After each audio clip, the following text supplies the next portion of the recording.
Right. Well, it seems like you've been somewhat impressed, or at least a little bit impressed with the ESPN coverage, and even with Mike Tirico and Chris Fowler, who obviously probably don't know that much about soccer. They're doing their damnedest to figure it out. But you have something to say about that. Apparently, you like it. Oh, it's really fascinating. When I first came to this country, the only place really to see the World Cup games was on the Spanish language stations. And I don't really speak any Spanish, but I can tell you from my years of watching on Spanish language stations that Los Defensores, 33, 33, 33, and Coca-Cola es disfrute. This is where I learned my Spanish from. But, back then, that was the only place you could see it. And it started to pick up, started to get a bit more. And if you remember last World Cup, the Dave O'Brien experiment, our announcers have to be American. Mm-hmm. We have to have that American feel to it. Oh, yeah. And you had this, Dave O'Brien, and the Landon Donovan swing and a miss. Just awful stuff. And, awful stuff, and the geography lesson we got at of Gelsenkirchen is in Germany. No shit. Absolute crap. Just absolute rubbish. Get that man off. He has no business doing this. Now, yeah. ESPN have decided, correctly so, that Americans like the best of everything, which they've known for a long time. Okay, right. Why does the WNBA get the ratings that it does? It's not because, it's just not the best, right? Mm-hmm. That's why the NBA got the ratings that it gets. So, what they did is they went out and they got the best announcers they could possibly get. They were introduced to all these people through their purchase of the Premier League rights in the UK. So, they had an idea now what it was that made good football announcing. They partnered them up well with good American color commentators, and then they did the really smart thing. They got the professional broadcasters like Mike Tirico to sit there and anchor the discussions. You don't have to be a football expert to anchor a discussion. I agree. You have to be a broadcasting expert. And I think it's a marvelous balance they have between the football, the footballerati, so to speak, and those ESPN faces and personalities that And then they've taken these matches. Everyone broadcast on ESPN, ESPN2, ABC, or ESPN3, which used to be ESPN360.com. Mm-hmm. And then they've taken you can hear these same things on ESPN radio. And if you listen to what they're doing, they're taking their commentary and their game highlights and their prognostication and their talk shows, and they're running them. They brought them out of things like Press Pass and these sort of international-only distributions, and they're mainstreaming them across the U.S. platforms. And I think it's absolutely terrific. I think the only letdown that people are going to have is that at the end of the World Cup, unfortunately, it's going to go back to business as usual. I do have to say one of the best quotes today, I think, was by our friend Dark during the Denmark-Cameroon game after the first half and all the horrible defense that he saw. He said, who came up, or as he said it, who came up with the defensive plans for these teams today? Evil Knievel? An Evil Knievel reference from Dark. Unreal. Yeah, it is funny, and it's interesting to hear some of the English announcers when they call the U.S. games. They're sort of they're not sure, whether they're critical or not. The first half of the U.S. game, I'm sorry, I forget right now who the announcer was. Was that was Martin Tyler, wasn't it? I think it was Tyler. Yeah. Yeah, I think it was Martin Tyler. He was a little unsure how to sort of say what he really wanted to say about the U.S.'s first half's performance. He will be hypercritical of any team that's out there, no matter who they are.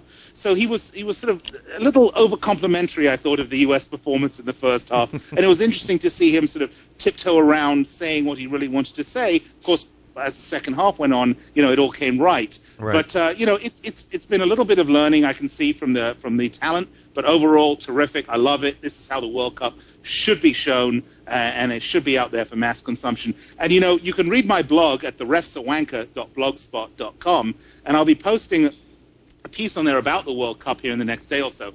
Of course, I have posted some up till now. Right. But one of the things that's interesting is to see sort of the establishment, the typical American sports establishment. A great example is this complete wanker named Mike Selznick, who writes for, who's an NBC guy.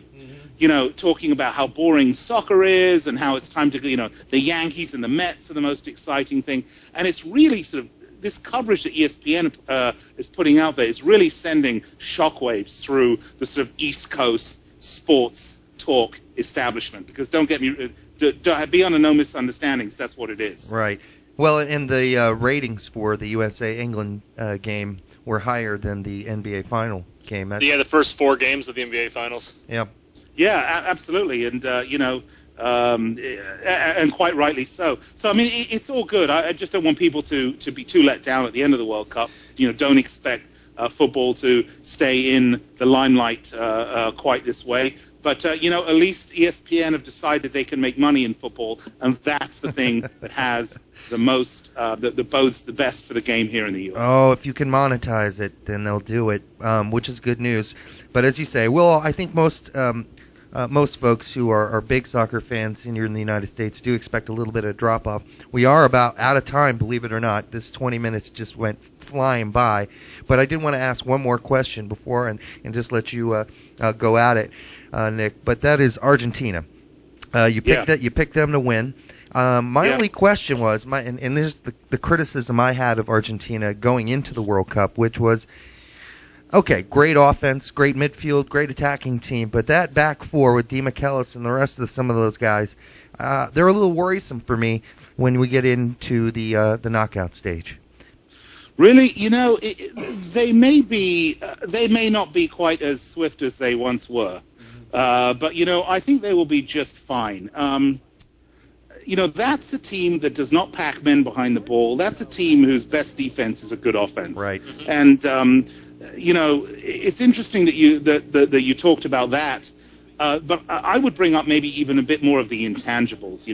Here's a team that has, it's loaded with talent. I mean, I would challenge you to find another World Cup team with more. There may be one with as much, but certainly one with more talent than that.